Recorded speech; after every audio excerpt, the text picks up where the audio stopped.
Vamos ficar de pé. Era só as crianças. Esvaziar. Eles querem esvaziar. É muito. Vamos ler o Evangelho e ouvi-lo. Está registrado em Lucas, capítulo 7, os versos 18 a 35.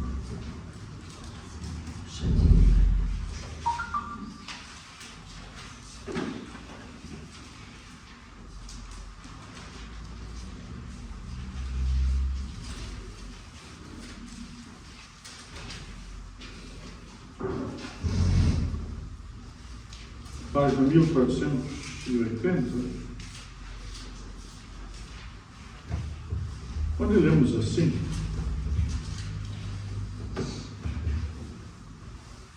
todas estas coisas foram relatadas a João pelos seus discípulos.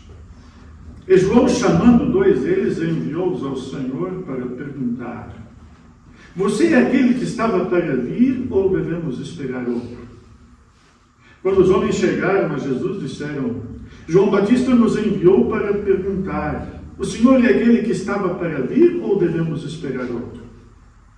Naquela mesma hora, Jesus curou muitas pessoas de doenças, de sofrimentos e de espíritos malignos e deu vista a muitos cegos. Então Jesus lhes respondeu: voltem e anunciem a João o que vocês viram e ouviram. Os cegos veem, os coxos andam, os leprosos são purificados, os surdos ouvem, os mortos são ressuscitados e aos pobres está sendo pregado o Evangelho. E bem-aventurado é aquele que não achar em mim motivo de tropeço.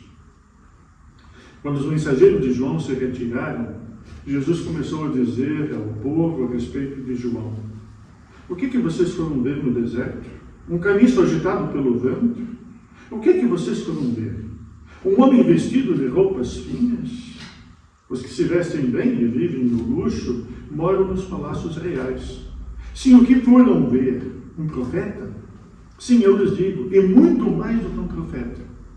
Esse é aquele de quem está escrito: eis que envio adiante de você o meu mensageiro, o qual preparará o caminho diante de você. E eu lhes digo, entre os nascidos de mulher ninguém é maior do que João, mas o menor no reino de Deus é maior do que ele. Todo o povo que o ouviu, e até os publicanos, reconheceram a justiça de Deus, tendo sido batizados com o batismo de João. Mas os fariseus, os intérpretes da lei, rejeitaram, quanto a si mesmos, o plano de Deus, não tendo sido batizados por ele. E Jesus continuou: a que, pois, compararei as pessoas desta geração? Aqui são semelhantes a meninos que, sentados na praça, gritam uns para os outros: nós tocamos flauta, mas vocês não dançaram. Entoamos lamentações, mas vocês não choraram. Pois veio João Batista, não comendo nem bebendo vinho, e vocês dizem: ele tem demônio. Veio o Filho do Homem, comendo e bebendo, e vocês dizem: eis aí um glutão e bebedor de vinho, amigo de publicanos e pecadores. Mas a sabedoria de Deus é justificada por todos os seus filhos. Até aqui a leitura do Evangelho. Que Deus nos dê do seu Espírito ao meditarmos da sua palavra.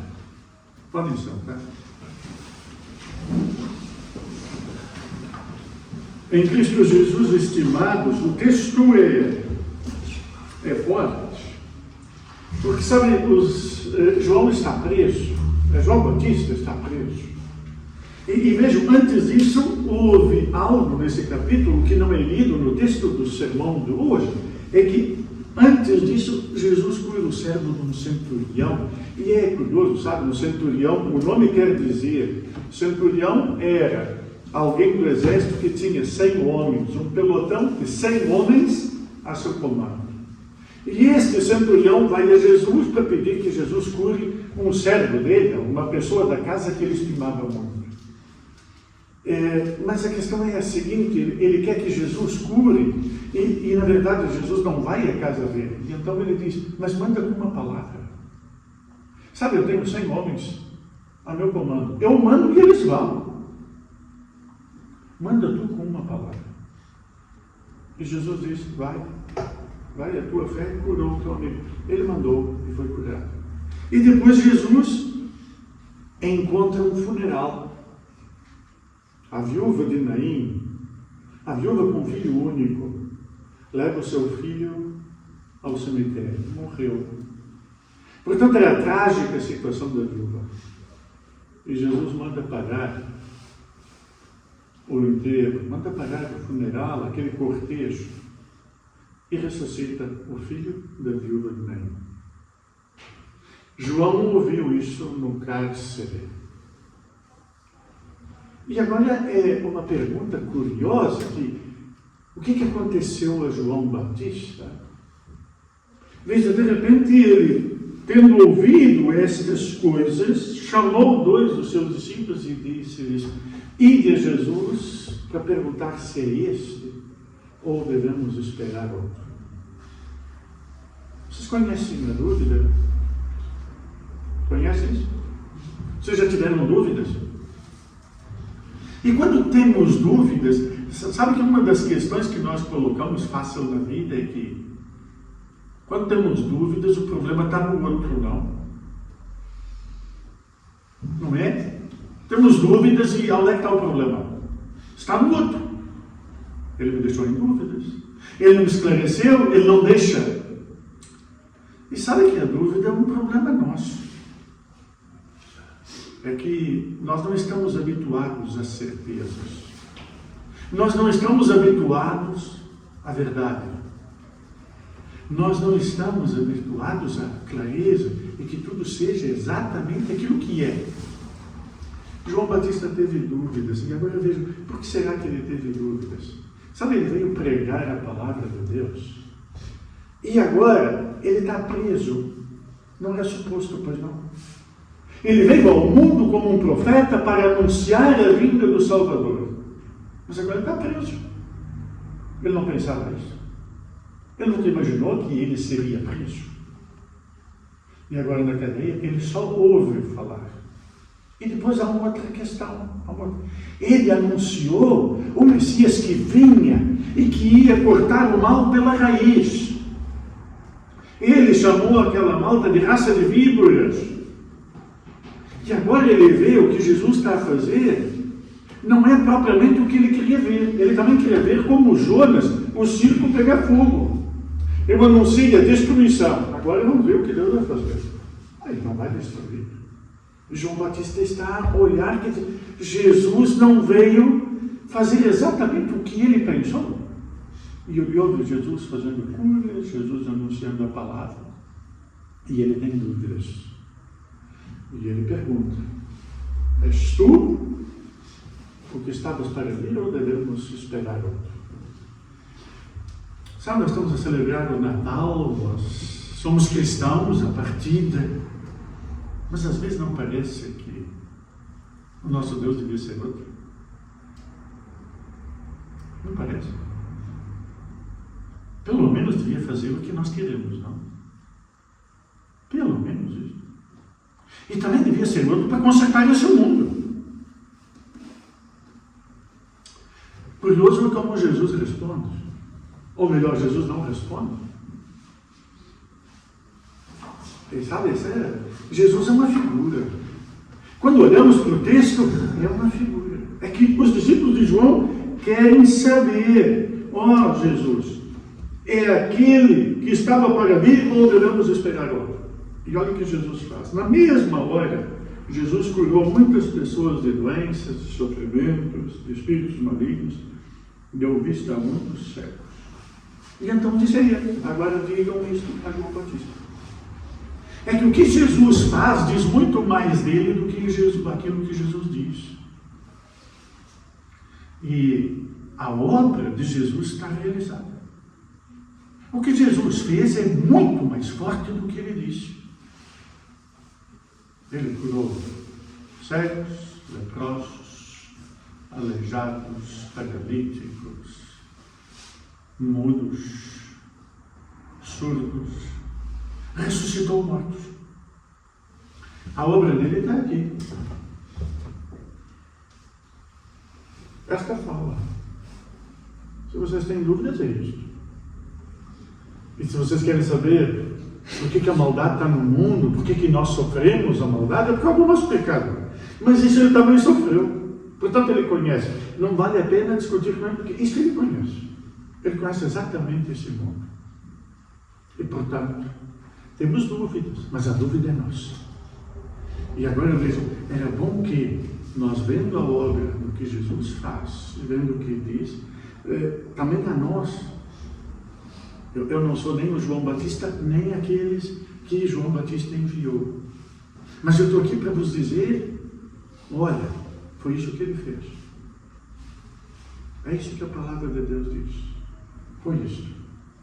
E aqui está a resposta. É este ou devemos esperar outro? Mas o texto continua. Voltem e anunciem a João o que vocês viram e ouviram. E bem-aventurado, e aos pobres está sendo pregado o Evangelho, está importante, está sendo anunciada a palavra de Deus. E depois dizer, e bem-aventurado é aquele que não achar em mim motivo de tropeço. Sabe que a obra de Cristo não é tão fácil.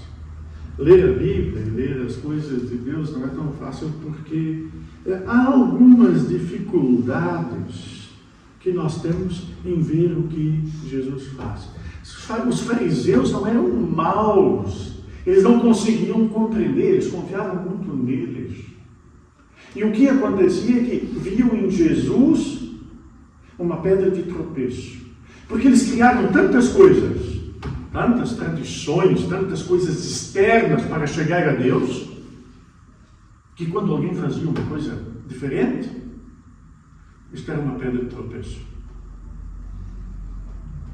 E então, Jesus chama a atenção para que nós tenhamos e nos posicionemos de uma forma correta para vermos as evidências do que Jesus faz, para vermos as evidências do que nós somos. E quem sabe para ver de um outro prisma. Fernando Pessoa tinha uma frase que ele dizia assim: as pedras do caminho, vou juntá-las todas e vou construir um castelo. Há pedras no caminho. Nós tropeçamos em muita coisa. Mas quando nós tropeçarmos na palavra de Deus, quando nós tropeçarmos em Cristo, naquilo que não percebemos, então façamos uma coisa. Não precisamos construir um castelo, mas construamos degraus.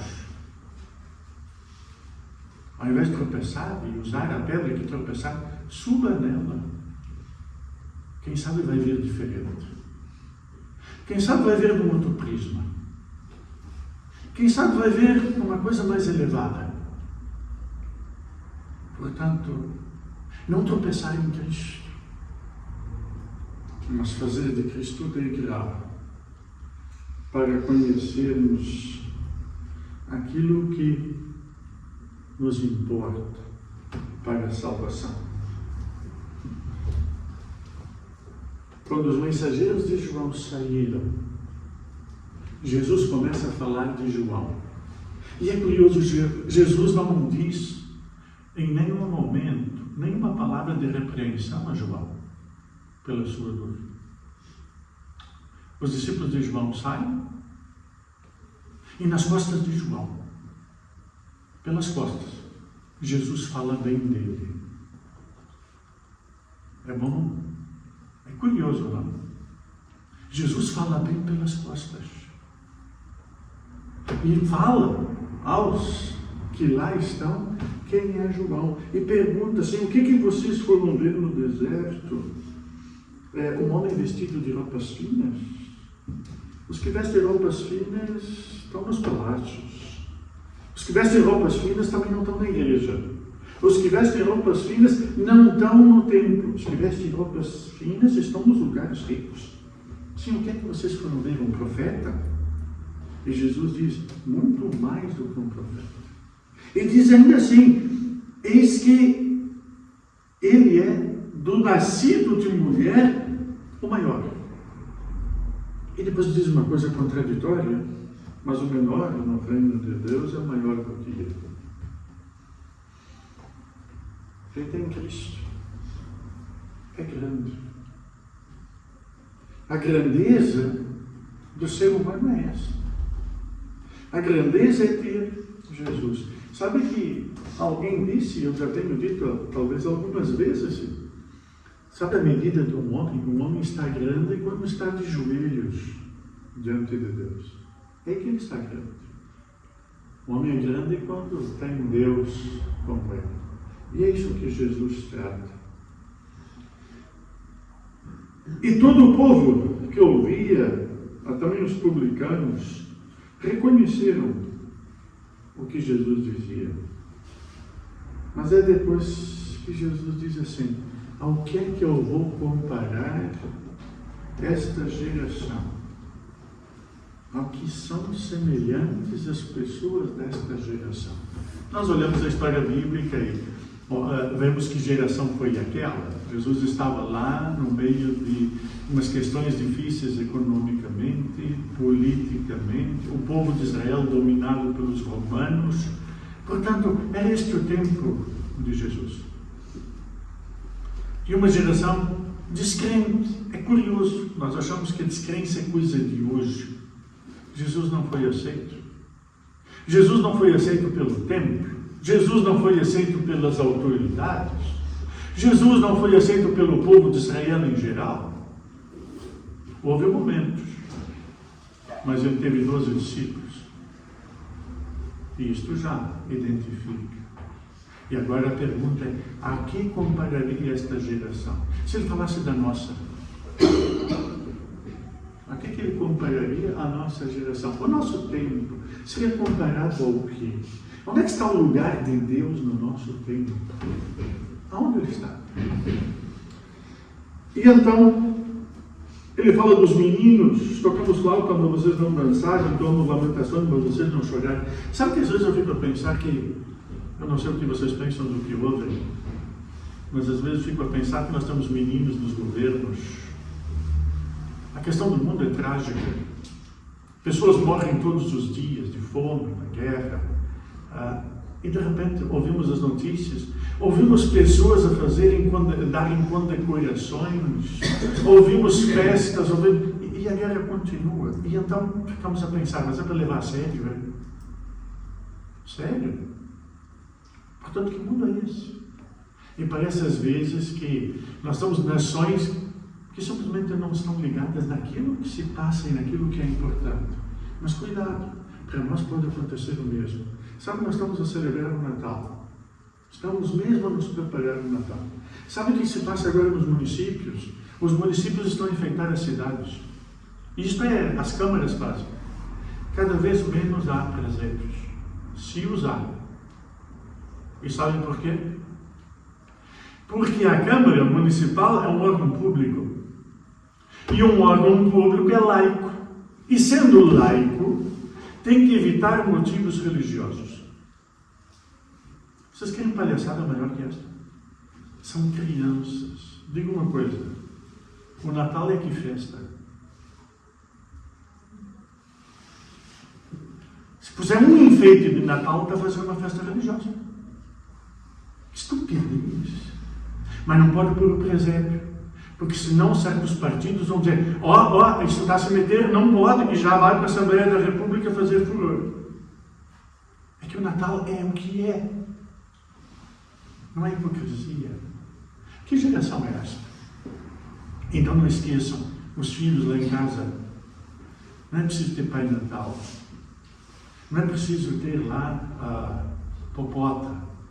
Nada disso é preciso. Agora, é preciso que o menino esteja lá. O menino precisa estar lá. Esse é o Natal. Esse é o nosso Natal. O resto é treta. E, portanto, quando o mundo sabe das suas hipocrisias, mas também sabe das suas fraquezas, e estar com Deus no mundo destes é uma fortaleza. E sabem por quê? Não vale a pena seguir o mundo. Não vale a pena seguir aquilo que se diz por aí. Porque olhem só, veio João Batista e não comia pão nem bebia vinho. comia mel silvestre e gafanhotos, e vestia mal. Sabe o que o povo dizia dele? Ah, isso tem demônio. Pronto. Bom, veio Jesus Cristo, que comia e bebia. E então o povo dizia: olha, está aí um glutão e um beberrão, amigo de publicanos e pecadores. Não vale a pena. É que é curioso, sabe, que o fim do texto parece assim, algo que nos... Mas por que isso? Mas a sabedoria é justificada por todos os seus filhos. É preciso sabedoria. Mas sabe, seguir o mundo, veja, isso nós conhecemos. Dizer que João Batista tinha demônio e que Jesus era beberrão, não é? Isso nós conhecemos. Nós olhamos muito para a aparência. Mas sabe, o quanto antes aprendermos que a aparência é sempre a primeira carta do baralho. Cuidado, pode não ser isto. A aparência é enganadora. E, portanto, cuidado com isso. Deveríamos ter e saber. A palavra de Deus diz que a sabedoria é esta. A sabedoria que vem de Deus é a sabedoria que faz reconhecer. É curioso, o texto começa com uma dúvida e acaba com a palavra sabedoria. Sabe, nós vamos sempre ser pessoas, sempre vamos ter dúvidas. Mas existe uma coisa, sabe, quando eu digo aos alunos para estudarem mais, especialmente para serem melhores profissionais e moral e eticamente melhores, a questão é qual é a busca. A busca é excelência. A busca é o 100%. E daí eles dizem: professor, mas nunca vamos chegar lá. Pois, quem sabe até é bom não chegar. Mas que bom procurar a excelência. É que sabe, quando nós sabemos, nós podemos não ter certeza, mas diminuímos a incerteza. E sabereis, diminuir a incerteza. A sabedoria de Deus é uma outra. A sabedoria de Deus é aquela na qual eu posso me firmar. Se a dos homens não me dá certeza, a de Deus dá. E sabem que, às vezes, quando digo isto, pareço ser orgulhoso demais. Vocês já me conhecem um pouco, não me conhecem tão bem. Provavelmente esta é uma coisa que não se associa muito a mim. Mas existe algo que eu digo que muitas vezes deixa pessoas chateadas quando perguntam ou quando eu digo simplesmente por dizer: eu tenho certeza que vou para o céu. Eu tenho certeza da salvação eterna. Eu tenho certeza que depois desta vida eu vou para aquela que Deus prometeu. O que vos parece? Sou um convencido, não sou? Muito convencido. E vocês têm essa certeza? Tem? Tem essa certeza? Essa é a nossa fé, né? É isso que nos conduz.